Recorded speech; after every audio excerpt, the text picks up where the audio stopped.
Let's talk about why so many people struggle financially. A client, let's call her Lisa, came to me with $50,000 in credit card debt. Although she was smart, hardworking, she felt trapped on a hamster wheel. Sound familiar? A 2025 study shows 78% of Americans live paycheck to paycheck and 60% can't cover a $1,000 emergency without borrowing. Why? Because most fall for three big myths. Budgeting is too hard. You need a high income to save. And small changes don't matter. I'm here to bust those myths. Lisa turned her finances around in just 6 months with these 6 habits.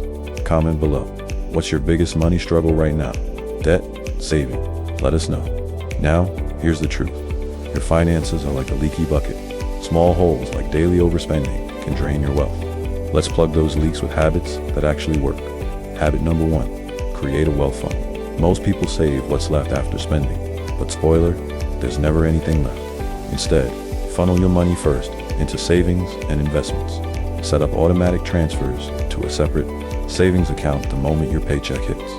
A 2025 report shows automation boosts savings by 40%. For Lisa, we set up $200 monthly, transfers to a high-yield account at 4.5% interest. In 6 months, she saved $1,200 plus interest without feeling it. Start with $10 a week. It's like planting a seed that grows while you sleep.